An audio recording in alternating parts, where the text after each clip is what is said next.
Flying High Again is one of Randy Rhoads' most iconic moments. And in today's video, we'll be talking about what makes this solo so damn special, as well as a cool few details that I have seen no one else talk about. But first, here is a playthrough of the solo.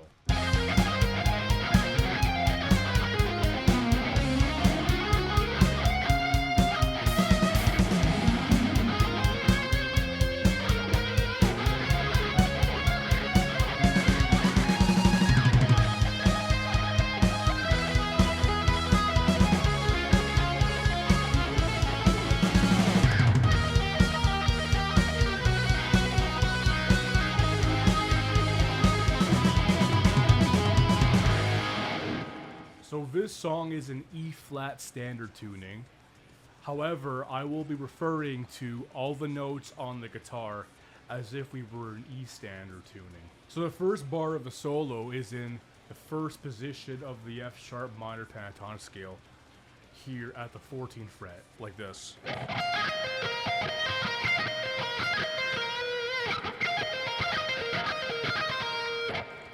I see a lot of tabs where the note is bent up either a half step or a whole step. You can even do it without the bend, in my opinion.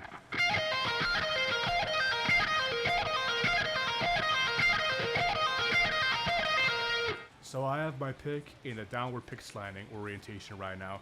Starting with a downstroke on the 14th fret of the high E string. Going to the 17 on the B string to the 14 on the B string. Pulling off from the 17 to the 14.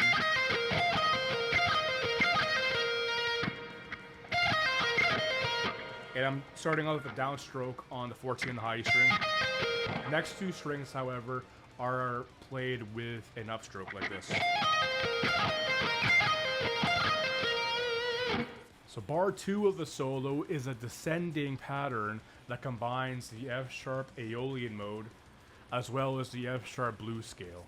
And it goes like this.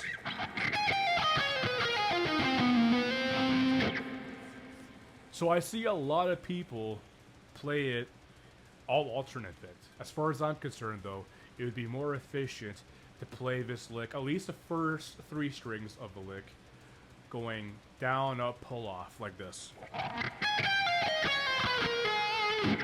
The reason for that being is because we have an odd amount of notes per string here, 3 notes per string.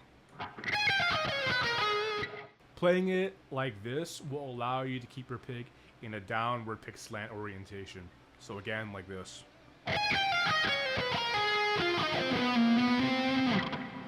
Then I'm just doing an alternate on the 16 and 14 on the D string. And then this brief legato thing, which also implies the blues scale right here. Because we have the 5th, the flattened 5th, and the perfect 4th of the blues scale here. So what makes this bar here a combination of natural minor, also known as Aeolian, as well as the blues scale, is the intervals that are found within this lick. So on the first string, we have these notes. It's going to be A, G sharp, and F sharp. And then going into E, D, C sharp. All of those notes outline the natural minor scale. Then when we get to the G string, then we have this note here. That's going to be your C natural, taken from the blues scale. Because the blues scale has the flattened 5th in between the perfect 5th and the perfect 4th. So, starting on that C sharp, which would be the perfect 5th, going to the C natural, the flattened 5th, to the B. Like that. Then going to this A. So we have this on the G string. That's where we get the sound of the blues scale here. Down the D string, we're going to the F sharp to E. So the tonic as well as the minor 7th. So the minor 7th is a key interval here because it's an interval that we have in common between the natural minor and the blues scale. And then on the A string, then when we're doing the blues scale again.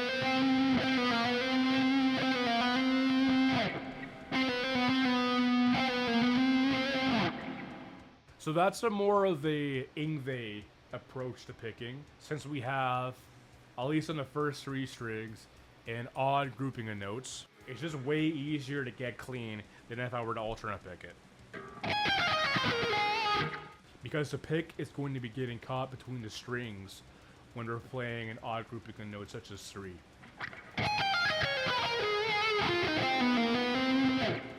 Then for bar 3 of the solo, we're going into this F-sharp Phrygian shape right here.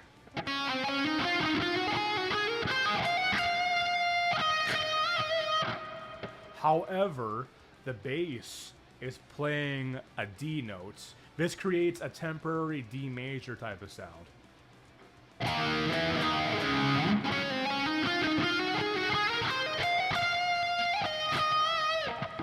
Because now we're making use of the minor 2nd as opposed to the major 2nd. This right here is a brilliant use of modal mixture, which is a key component of Randy Rhoads' signature style. So I'm pulling off from the D note to the C sharp,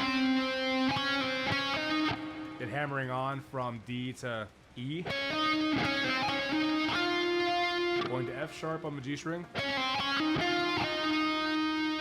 back to E on the D string, then back to F sharp, sliding into G. We got.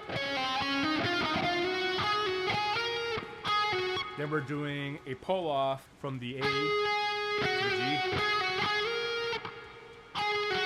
And then after that, then we got the A sliding into B. So far we have. Then from there, we're going into this hammer on from the C sharp note, which is the 14th fret of the B string. Then from there, we're going into this hammer on from the C sharp, which is the 14th frets of the B string, hammering on to E, which is the 17th fret of the B string. And then we got that 14 to 15, back to 14 on the high E string. So that's tonic to minor 2nd, back to tonic.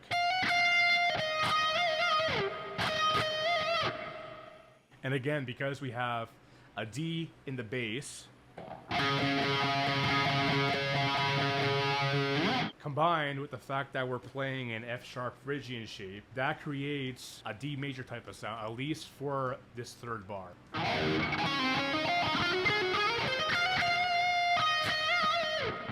And then when you get to the 17 on the B string, you give it a nice powerful rake like this.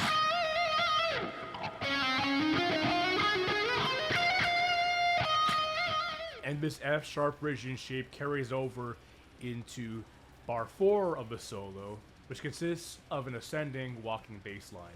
Then bar 5 sees an ascending pentatonic run like this.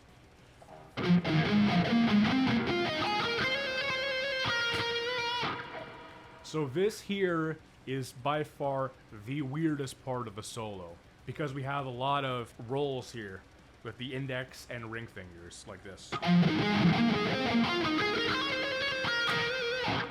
So essentially what's going on here is we're starting off in the 5th position of F-sharp minor pentatonic, going from the root down to the minor 7th, rolling over to this A note, which is the minor 3rd of the F-sharp minor pentatonic, going back to the roots, going to the 4th, that's going to be D, going to A. Then we're shifting up halfway through the 2nd beat of the bar to the 1st position of minor pentatonic, like that. So essentially we're starting on the 5th fret. So essentially we're descending here, going to the next string, descending again, and then a roll here. Then we're ending this phrase with a trill from the 14th to the 15th fret. So that's going to be the notes C sharp and D, also known as the perfect fifth and the minor sixth of F sharp minor. And the trill is another key component of Randy Rhoads' style. You see it all over his solos. You know, throughout Flying High Again, as well as other iconic solos of his, such as Crazy Train. Then in bar 6, we're going into this legato type of lick, like this.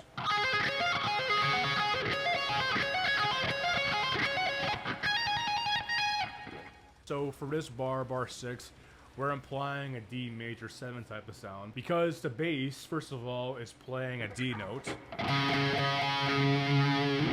whereas Randy is playing the notes D, F sharp, A, C sharp on top, as well as a G natural, which would be a fourth.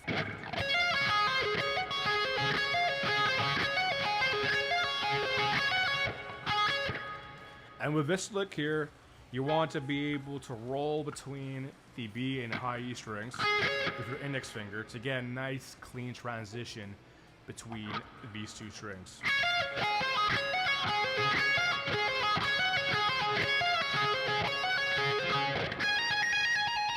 Like that. Then we've reached the climax of a solo, which consists of a series of tapped descending major arpeggios, all in the first inversion. They are in the first inversion because the major third interval is the lowest note of each tapped arpeggio here. However, the bass is playing the lowest note of the arpeggio, the root. So in that case, they technically would be root position arpeggios. If we're talking strictly what you're playing on the guitar, it would actually be the first inversion arpeggios, because again, the major third is the lowest note. So we're starting here.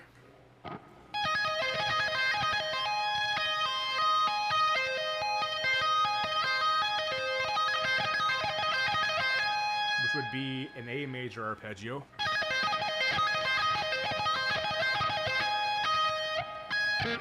So the first note we're playing actually is an A with a tap.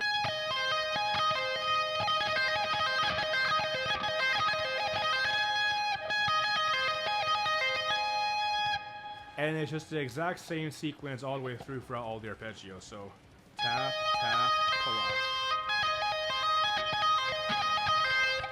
So we're doing that for our first inversion major arpeggio.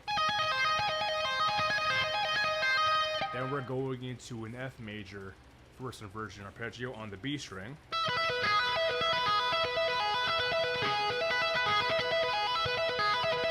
Like that.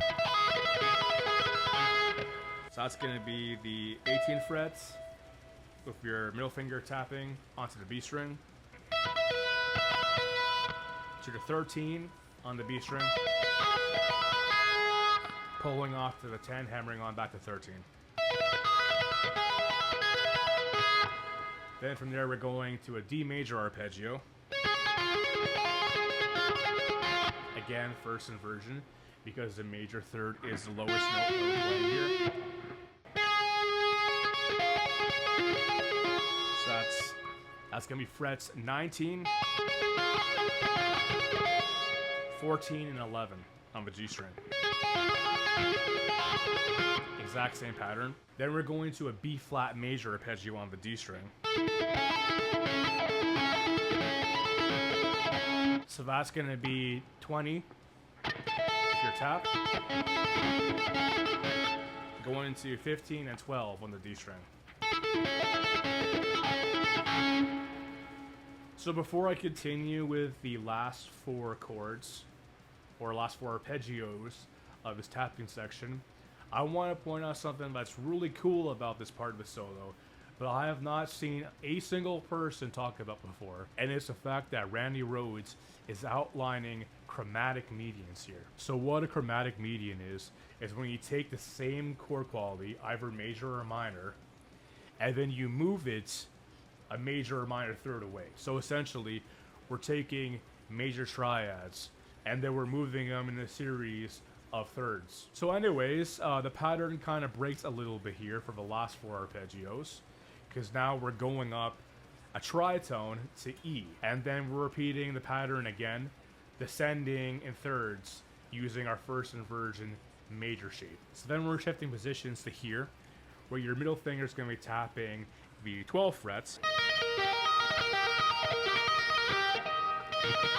going to 7, pulling off the 4.